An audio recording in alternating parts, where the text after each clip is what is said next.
So good morning student, it is video number first, part second, chapter metals and non-metal class 10th. Previous video के first part में हमने first 10 element को discuss किया था। इस part second में हम नेक्स्ट 10 एलिमेंट को डिस्कस करेंगे। मींस एटॉमिक नंबर 11 to 20 को हम डिस्कस करेंगे। तो एलिमेंट्स के नाम यहाँ पर मेंशन है, that is sodium, magnesium, aluminium, silicon, phosphorus, sulphur, chlorine, organ, potassium, calcium. अब सिंबल की अगर हम बात करें तो आप कहोगे सर सोडियम का सिंबल तो S या फिर SO होना चाहिए, बट ऐसा नहीं होता। कई बार हम क्या करते हैं, किसी एलिमेंट का नाम सिंबल हम उसके लैटिन लैंग्वेज में जो नाम है उससे लेते हैं। तो लैटिन लैंग्वेज में सोडियम को नेट्रियम बोला जाता है, NaTrium, नेट्रियम। तो वहां से हमने इसका सिंबल पिक किया है Na। मैग्नीशियम का सिंबल होता है Mg। मैंने दोबारा बता रहा हूं, फर्स्ट अल्फाबेट आप कैपिटल लिखोगे, सेकंड अल्फाबेट आप स्मॉल लिखोगे अगर दो अल्फाबेट किसी एलिमेंट के सिंबल में यूज हो रहे हैं। अगर आपने सेकंड अल्फाबेट कैपिटल लिखा तो वो गलत होगा। एल्यूमिनियम का सिंबल Al, सिलिकॉन का सिंबल Si, फास्फोरस का सिंबल P, सल्फर का सिंबल S, क्लोरीन का सिंबल Cl, ऑर्गन का सिंबल Ar, पोटेशियम का सिंबल K। अब पोटेशियम का सिंबल भी K क्यों है? क्योंकि इसको लैटिन लैंग्वेज में कैलियम बोला जाता है। कैल्शियम का सिंबल Ca, इसका एटॉमिक नंबर 19, इसका एटॉमिक नंबर 20। ये यहां पर मास नंबर मेंशन है, ठीक है। अब मास नंबर मैंने बताया था, जनरली हम एटॉमिक नंबर का डबल लेते हैं, और डबल लोगे तो गलत भी नहीं होगा, क्योंकि एटॉमिक मास हम हर एक एलिमेंट का याद नहीं रख सकते, क्योंकि एटॉमिक नंबर कभी भी एक होल नंबर नहीं आएगा, वो पॉइंट्स में आता है। तो जैसे मैंने ये जो लिखे है ना, तो ये भी पॉइंट्स में ही है। आप अपनी बुक को ओपन करोगे, आप चैप्टर नंबर 5 को देखोगे, वहां पे एक पीरियोडिक टेबल बनी है, तो वहां पर आप जाके ध्यान से देखना। कुछ है कि मैंने यहाँ पे पॉइंट्स में लिखे हैं ताकि आपको यकीन हो सके कि हाँ ये पॉइंट्स में होते हैं। तो देखो 11 को वैसे तो 22 होता है, बट 23 है।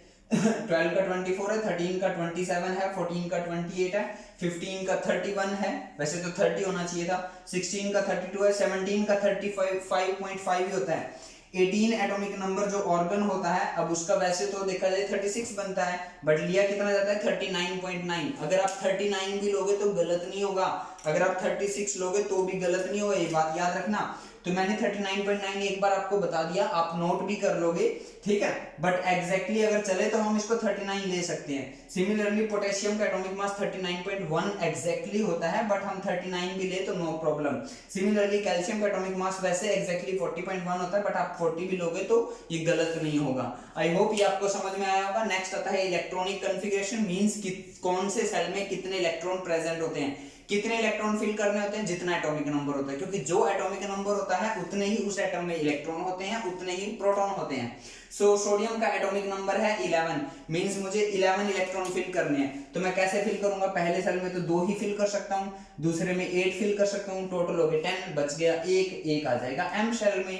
सिमिलरली जब मुझे 12 फिल करने हैं तो 282, सिमिलरली 13 फिल करने हैं तो 283, 14 फिल करने हैं तो 284। समझ में आ रही है बात? ये अगर कहीं पे लिखा है कि किसी एलिमेंट की इलेक्ट्रॉनिक कॉन्फ़िगरेशन 284 है, इसका मतलब आप क्या समझे, इसका मींस हम ये समझे कि फर्स्ट सेल में 2 इलेक्ट्रॉन है, सेकंड सेल में 8 इलेक्ट्रॉन है, थर्ड सेल में 4 इलेक्ट्रॉन है। या ये कहें कि फर्स्ट के सेल में 2 इलेक्ट्रॉन है, सेकंड एल सेल में 8, फर्स्ट के सेल में 2 इलेक्ट्रॉन है, सेकंड एल सेल में 8 इलेक्ट्रॉन है, थर्ड एम सेल में 4 इलेक्ट्रॉन है।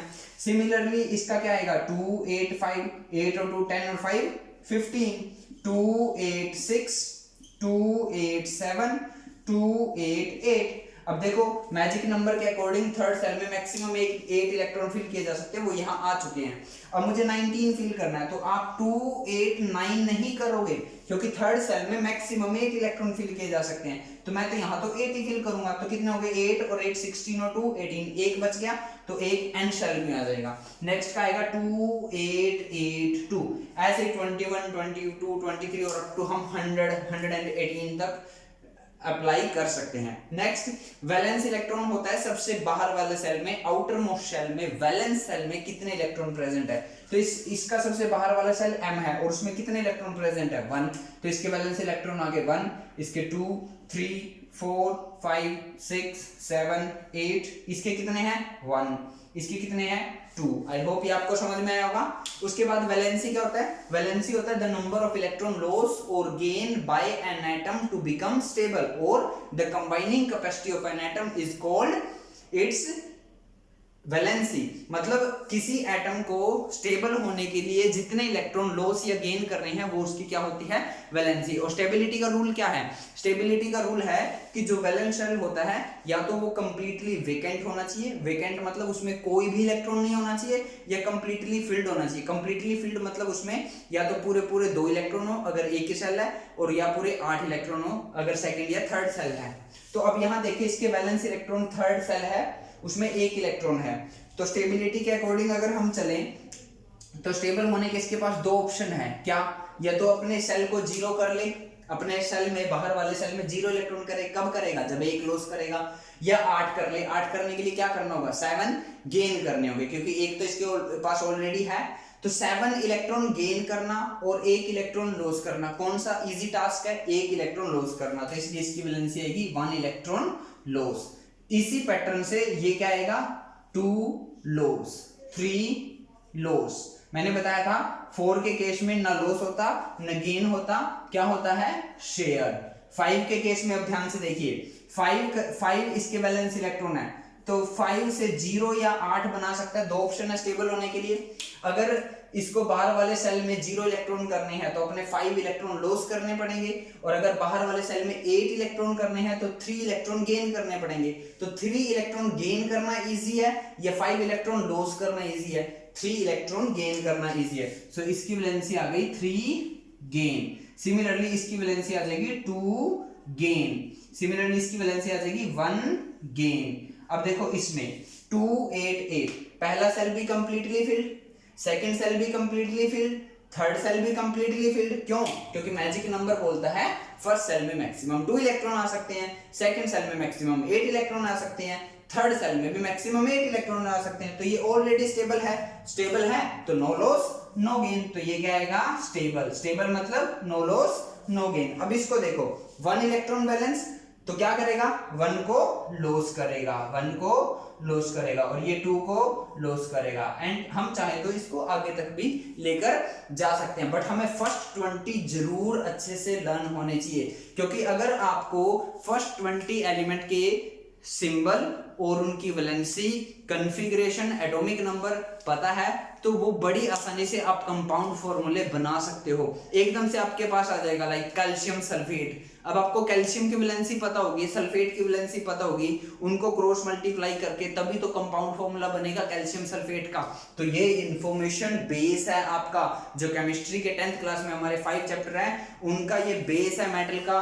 फर्स्ट वीडियो का फर्स्ट पार्ट, फर्स्ट वीडियो का सेकंड पार्ट और सेकंड वीडियो, ये बहुत ज्यादा इंपॉर्टेंट है, तो इनको अच्छे से तैयार करना। ये मैंने बता भी दिया।